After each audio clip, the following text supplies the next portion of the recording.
Hello everyone, welcome back to your own teaching learning platform yes teacher.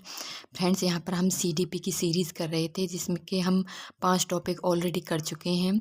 Last session में हमने socialisation के बारे में पढ़ा था। आज यहाँ पर हम gender as a social construct के बारे में पढ़ने वाले हैं। तो यहाँ पर जो ये वाला टॉपिक है ये है, इस टॉपिक में से आपसे अक्सर यहाँ से क्वेश्चन पूछ लिए जाते हैं और इस लिहाज से जो ये टॉपिक है ये इम्पोर्टेंट है और सीटेट और एसटेट में तो यहाँ से क्वेश्चन बनते ही बनते हैं। तो चलिए शुरू करते हैं अपना सेशन।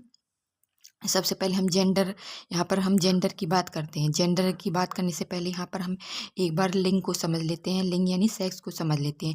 अब लिंग क्या होता है, सेक्स क्या होता है, तो जो हमें नेचर ने जिस तरह से बना दिया है, ठीक है, नेचर ने हमें फिजिकली जैसे बना दिया है, बायोलॉजिकली नेचर ने जैसे एक ह्यूमन बीइंग है उसको जैसे कैटेगराइज कर दिया गया है, तो वो किस में कैटेगराइज किया है, उसने उसमें सेक्स में कैटेगराइज किया है, ठीक है। यानी किसी भी इंडिविजुअल को, किसी भी व्यक्ति को, किसी भी ह्यूमन बीइंग को जब हम उसकी फिजिकल अपीयरेंस के बेस पर कैटेगराइज करते हैं कि ये बॉय है, गर्ल है, या फिर ये मेल है, फीमेल है, तो वो क्या कहलाता है, वो सेक्स कहलाता है, वो लिंग कहलाता है। अब बारी आती है हमारे जेंडर की। तो अब जेंडर क्या होता है, जेंडर को भी हिंदी में लिंग ही बोला जाता है, लेकिन जेंडर लिंग यानी सेक्स से अलग होता है। अब जो जेंडर होता है वो क्या होता है कि नेचर ने तो हमें बायोलॉजिकली डिवाइड कर दिया, उसने हमें फिजिकली मेल फीमेल बना दिया। अब मेल फीमेल बनने के बाद हमारी जो सोसाइटी है वो कुछ मेल फीमेल के लिए कुछ करेक्टरिस्टिक्स डिफाइन कर देती है, कुछ नॉर्म्स डिफाइन कर देती है। कि जैसे आपने देखा होगा कि बॉय हैं तो बॉय क्या होंगे, बॉय बहुत ही एग्रेसिव होंगे, ठीक है, वेट लिफ्टर होंगे, यानी बहुत ज़्यादा भारी वजन उठाने वाले होंगे। बॉय बहुत भारी वजन उठा सकते हैं, इस तरह की मेंटलिटी लोगों के अंदर होती है। इसी तरह से अगर स्कूल कॉलेज में जो बॉयज़ हैं वो हार्ड सब्जेक्ट लेते हैं, जैसे साइंस रहा, मैथ रहा, टेक्नोलॉजी रही, इंजीनियरिंग वगैरह रही, तो ये क्योंकि ये सब्जेक्ट माने जाते हैं कि बॉयज़ इन चीज़ों में ज़्यादा अच्छे से परफॉर्म कर पाते हैं। अब उसी के अपोजिट हम अगर गर्ल्स की बात करें तो गर्ल्स की कैसे कैरेक्टरिस्टिक्स डिफाइन होती हैं कि भाई गर्ल्स हैं वो नेचर में कैसी होंगी, नेचर में सॉफ्ट होंगी, पोलाइट होंगी, ज़्यादा हार्ड सब्जेक्ट वो नहीं ले सकती, वो आर्ट्स में या फिर लिटरेचर में ज़्यादा अच्छी होती हैं, ज़्यादा हैवी चीज़ें वो नहीं उठा पाती। तो इस तरह से जो हमारी सोसाइटी ने जो नॉर्म्स और जो करेक्टरिस्टिक्स बना दी हैं मेल फीमेल को लेकर, उन्हें हम क्या कहते हैं, उसे हम जेंडर कहते हैं, ठीक है। यानी बायोलॉजिकली नेचर ने हमें जैसा बना दिया है वो सेक्स कहलाता है, और जो सेक्स के बेस पर सोसाइटी ने जो नॉर्म्स बनाए हैं, विशेषताएं बनाई हैं एक ह्यूमन बीइंग्स की, गर्ल्स की और बॉयज़ की, वो क्या कहलाता है, वो हमारा जेंडर कहलाता है। अब यहाँ पर हम देखें कि जेंडर और सेक्स में क्या क्या डिफरेंस है। कि जो जेंडर है हमारा सोशल और कल्चरल एट्रीब्यूट्स है, यानी सोसाइटी जो एक कैरेक्टरिस्टिक्स बना देती है, जो एट्रीब्यूट्स बना देती है मेल फीमेल के, वो जेंडर कहलाता है। वहीं पर जो सेक्स होता है, लिंग होता है, वो किसकी वजह से डिफाइन होता है, वो हमारी ह्यूमन बॉडी में जो हार्मोन्स होते हैं, ठीक है, क्रोमोसोम्स होते हैं, या फिर एनाटॉमिकल जो कंपोनेंट्स होते हैं हमारे बॉडी में, उसके थ्रू हमारा जो सेक्स है वो डिफाइन होता है। यहाँ पर हम जेंडर की बात करें तो जेंडर हमारा फ्लेक्सिबल होता है, ठीक है, जेंडर हमारा फ्लेक्सिबल होता है। आपने देखा होगा कि मेल और फीमेल की characteristics society to society vary करती हैं। अगर आप रूरल एरिया में जाओ तो रूरल एरिया में जो ग्रामीण क्षेत्र होते हैं वहाँ पर जो पुरुष होते हैं या फिर महिलाएं होती हैं, उनको अलग कैरेक्टरिस्टिक्स होती है कि भाई जो पुरुष हैं वो बाहर काम करेंगे, खेतों में जाएंगे, और जो महिलाएं हैं वो घर पर रहेंगी, बच्चों को संभालेंगी, घर का काम करेंगी। साथ के साथ अगर आप अर्बन एरिया में जाओ, शहरी एरिया में जाओ, तो वहाँ पर दोनों ही इक्वल होते हैं, मतलब ज़्यादातर दोनों को ही इक्वल समझा जाता है। कि अगर फीमेल यानी पुरुष अगर काम कर रहे हैं तो जो फीमेल है वो भी जॉब कर सकती हैं, ठीक है। अगर जो पुरुष महिलाएं अगर घर पर काम कराती हैं तो जो पुरुष हैं वो महिलाओं के हाथ बटाते हैं, घरों में उनकी हेल्प कराते हैं घर का काम करवाने में। तो इस तरह से जो सोसाइटी टू सोसाइटी जो कैरेक्टरिस्टिक्स होती हैं, विशेषताएं होती हैं पुरुष और महिलाओं की, वो वेरी करती हैं। तो इस तरह से जो जेंडर है हमारा फ्लेक्सिबल होता है, लेकिन जो सेक्स है वो एक बार डिटरमाइन हो गया, नेचर ने हमें जैसा बना दिया हम उसे चेंज नहीं कर सकते। अब जो हमारा जेंडर है,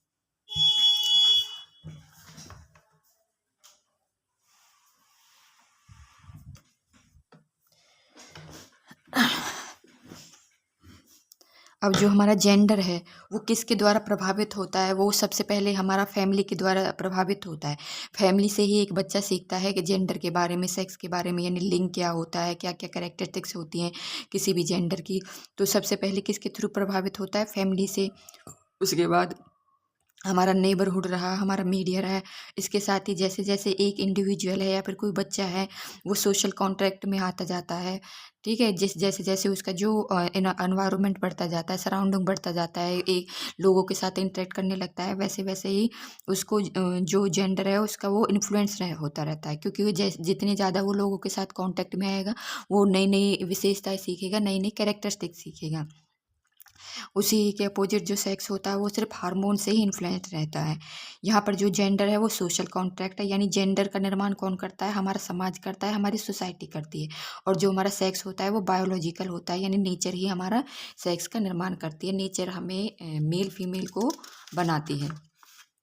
अब यहाँ पर कुछ की पॉइंट्स हैं जेंडर से रिलेटेड। जो सबसे पहला जो की पॉइंट है वो यही है कि जो जेंडर है वो सेक्स से डिफरेंट होता है, ठीक है। जो जेंडर है वो सोसाइटी बनाती है और जो सेक्स होता है उसे नेचर बनाती है, बायोलॉजिकली वो डिटरमाइन किया जाता है। इसके साथ ही जो हमारा जेंडर है वो समाज के तौर पर, ठीक है, सोशली और कल्चरली वो वेरी करता है। यानी अगर आप देखोगे एक सोसाइटी से दूसरी सिटी में जाएँ तो उसके कल्चर अलग होते हैं, उसके नॉर्म्स अलग होते हैं, उसके एक्टिविटीज़ अलग होते हैं, तो वहाँ पर जो जेंडर की डेफिनेशन है वो अलग हो जाती है, अलग अलग वेरी करती है। यहाँ पर जो जेंडर सोशलाइजेशन की बात करें कि जो बच्चा है जेंडर सोशलाइजेशन कहाँ से सीखता है। जेंडर सोशलाइजेशन का मतलब होता है कि एक बच्चे को ये सिखाना कि भाई जेंडर क्या होता है, कौन से जेंडर की क्या क्या क्वालिटी है, क्या क्या विशेषताएं हैं, कौन कौन से जेंडर को अपने कौन कौन से रोल परफॉर्म करने हैं, कौन सी रिस्पॉन्सिबिलिटी परफॉर्म करनी है। और सबसे पहले ये काम कौन करता है, सबसे पहले ये काम हमारी फैमिली करती है।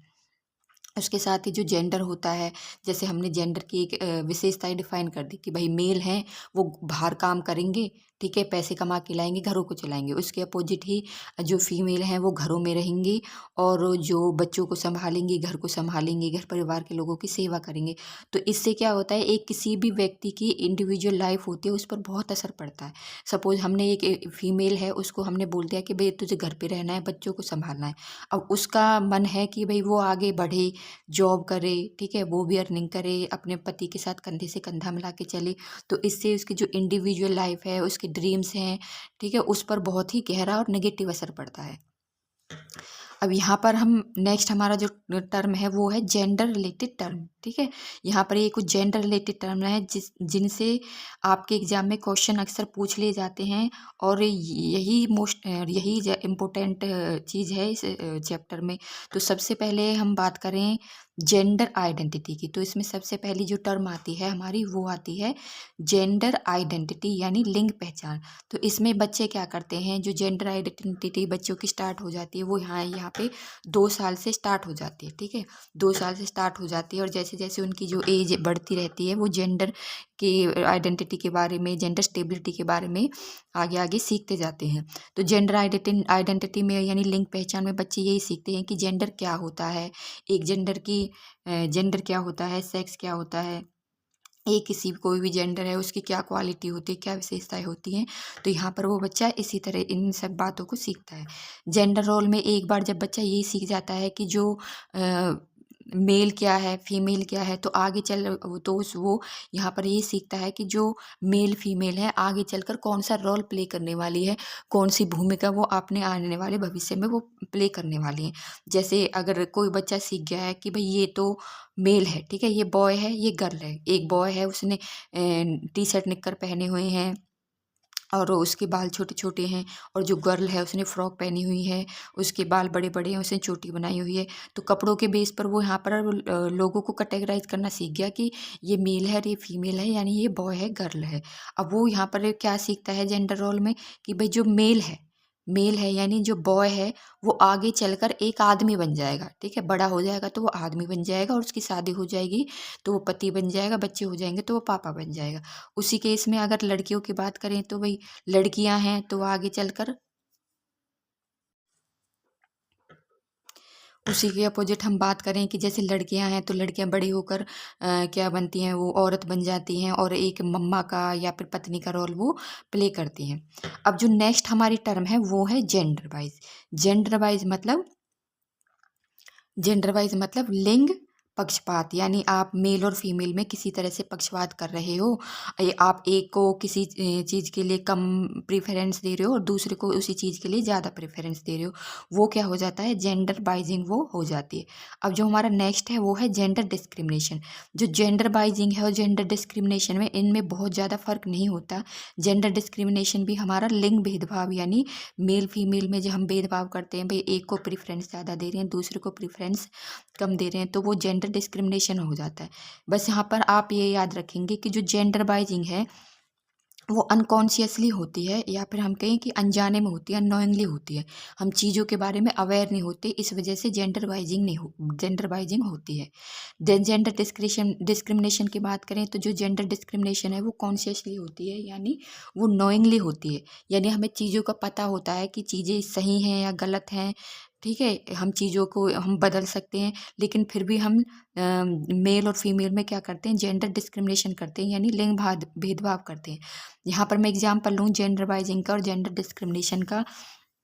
तो अगर हम बात करते हैं, हम हॉस्पिटल की बात करें तो हॉस्पिटल में मान लो कोई चाहता है कि उसे एक नर्स प्रोवाइड की जाए उसके पेशेंट की देख रेख के लिए।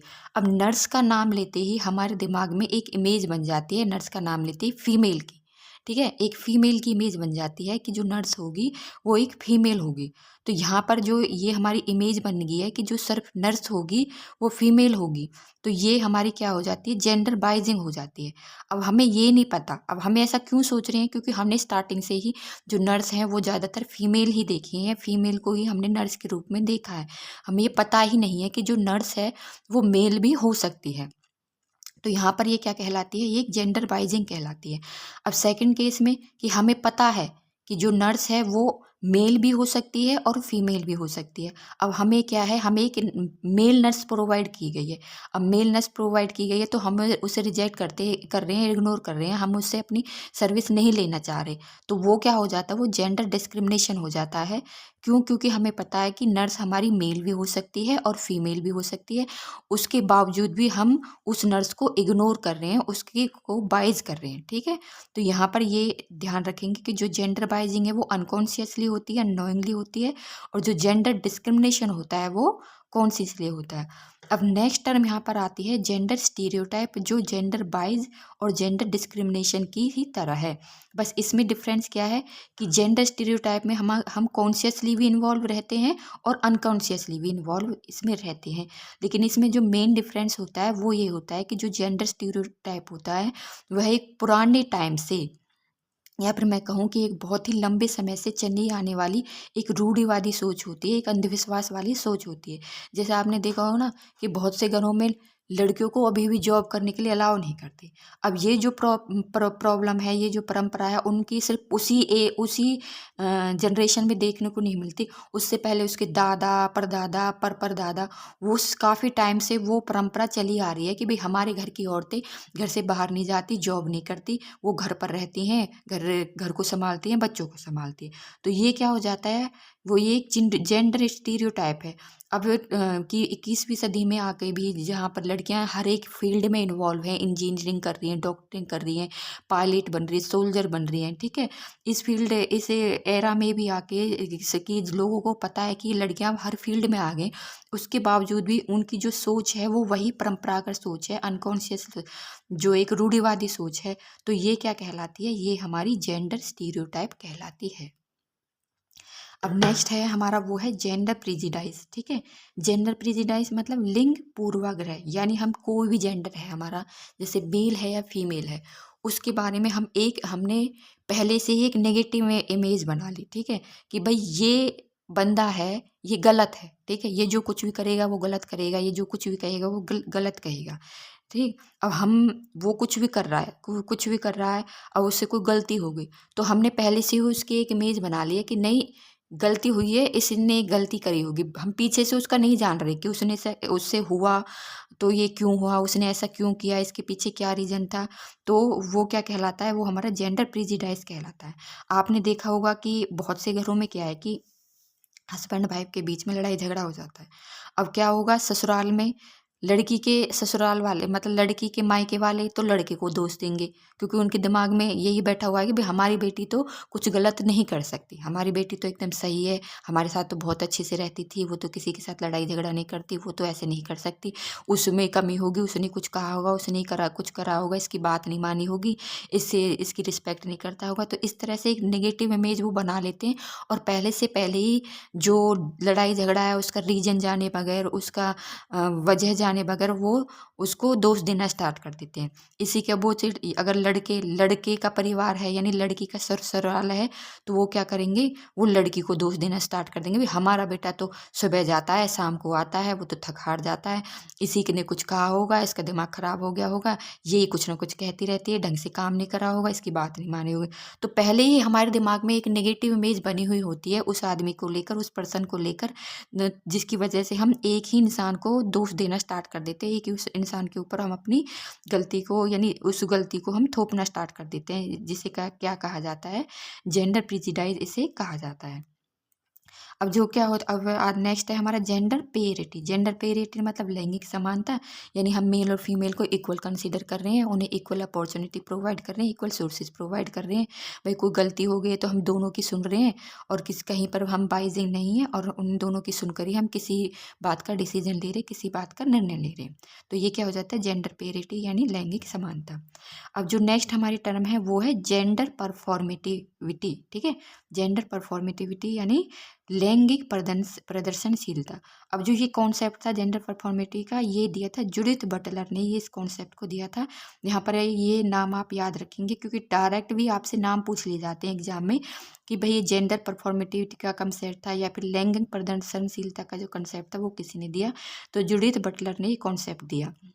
तो यहाँ पर इसने कॉन्सेप्ट ने क्या कहा कि इसने कहा कि जो हम करते हैं, यानी एक मेल है या फिर एक फीमेल है, वो जो कुछ भी एक्टिविटी करती है, जिस तरह का भी वो बिहेवियर शो करती है, अपने आप को एक्सप्रेस करती है, वो जेंडर होता है। ना कि हम जो उनके लिए कैरेक्टरिस्टिक्स डिफाइन कर देते हैं, हम एक विशेषता उनके लिए बनाते हैं, उसके अकॉर्डिंग वो बिहेव करती है, वो जेंडर नहीं होता। यानी वो जो कुछ भी कर रहे हैं, मेल फीमेल जो कुछ भी कर रहे हैं, जिस तरह का बिहेवियर वो शो कर रहे हैं, वो जेंडर होता है।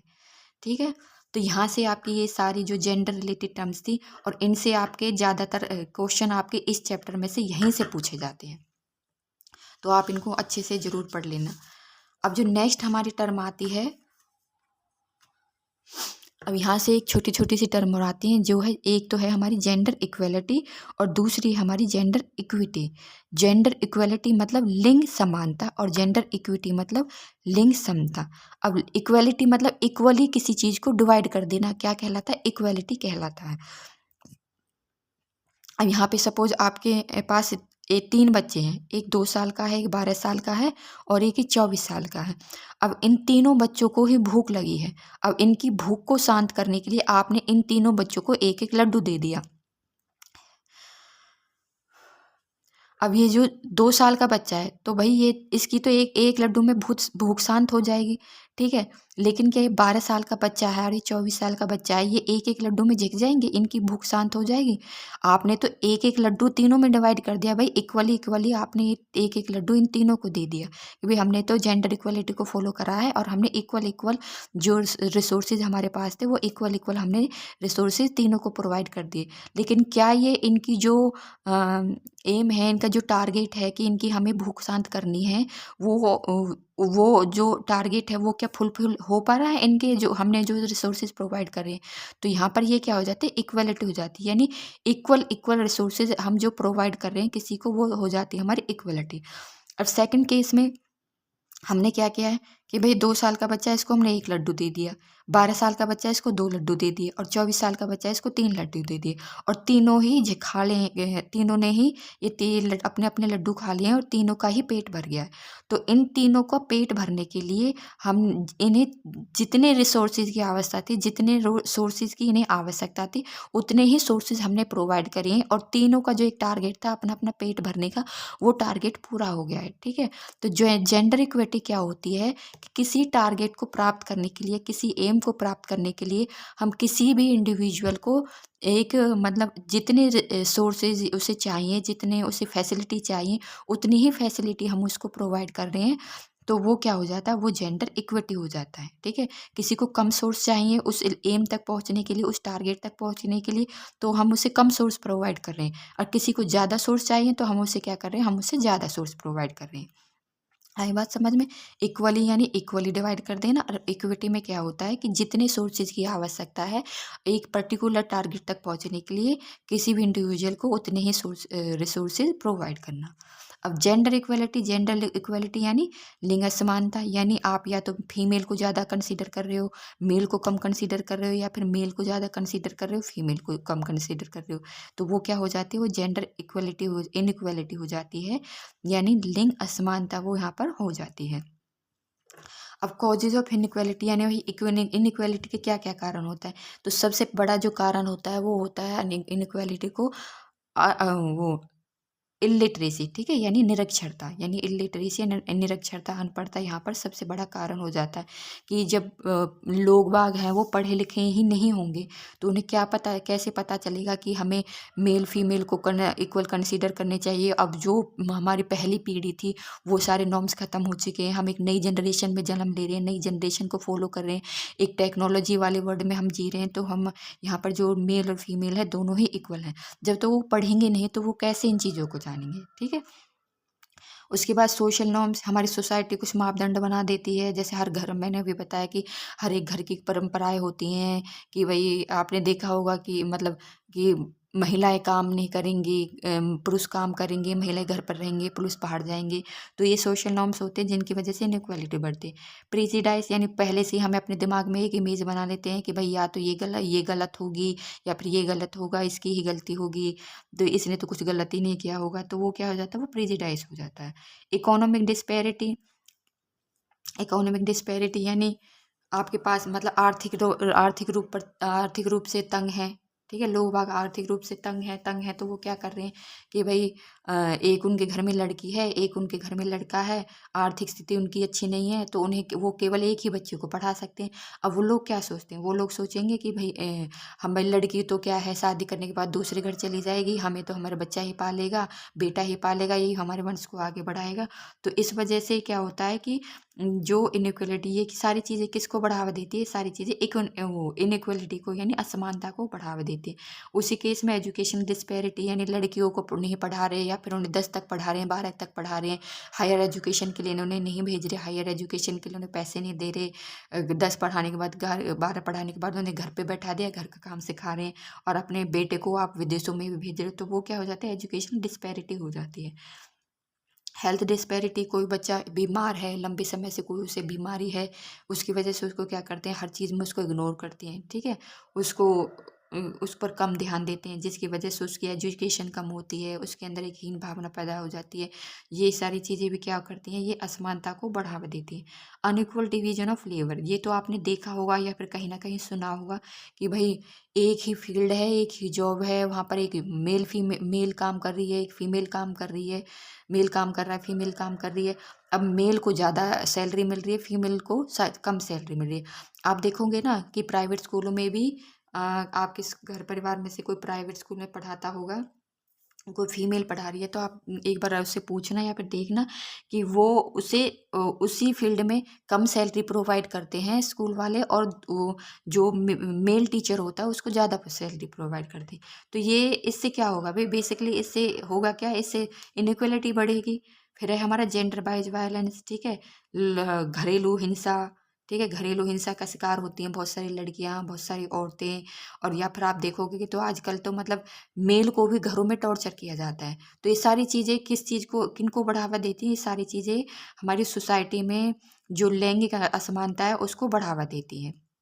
तो इसको घटाने के लिए हमें क्या करना चाहिए? सबसे पहले तो हमें कि एक इस चीज़ को इंश्योर करना चाहिए कि भाई सबको एक बेसिक एजुकेशन सबको मिले, ठीक है? बेसिक एजुकेशन सबको मिले और साथ के साथ जो इकोनॉमिक कंडीशन है लोगों की और हेल्थ कंडीशन है उसमें भी सुधार हो, जिससे लोग हैं वो अपने बच्चों को ज़्यादा से ज़्यादा पढ़ाएँ और जो ये असमानता है, लैंगिक असमानता है, इनके बारे में ज़्यादा से ज़्यादा अवेयर हों और इनको कम करने में लोग सोसाइटी में अपना एक कॉन्ट्रीब्यूशन दें। अब जो हमारा एक और यहाँ पर इम्पोर्टेंट टॉपिक आता है वो आता है हमारा जेंडर कॉन्स्टेंसी थ्योरी, ठीक है? जेंडर कॉन्स्टेंसी थ्योरी यानी लिंग स्थिरता सिद्धांत, इसको हिंदी में कहा जाता है लिंग स्थिरता सिद्धांत, यहाँ पर इसको कहा जाता है। तो इसका दूसरा नाम क्या है? इसको हम cognitive development theory of gender भी इसको यहाँ पर बोला जाता है। अब इस थ्योरी के प्रोपाउंडर कौन थे? इस थ्योरी को किसने इंट्रोड्यूस किया था? तो लॉरेंस कोलबर्ग ने 1966 में इस थ्योरी को यहाँ पर इंट्रोड्यूस किया था।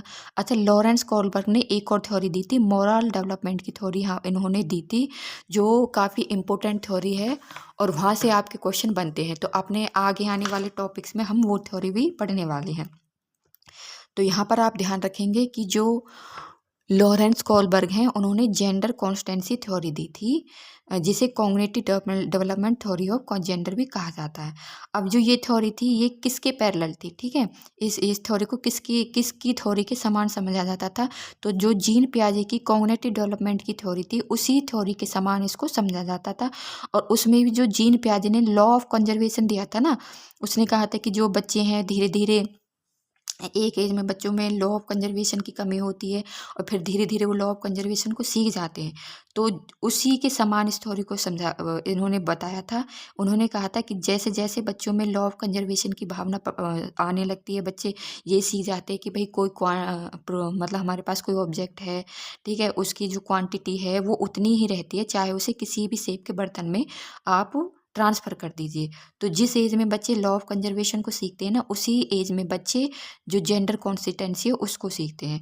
अब इन्होंने 3 स्टेज बताई थी इसकी, जिसमें सबसे पहली स्टेज क्या थी?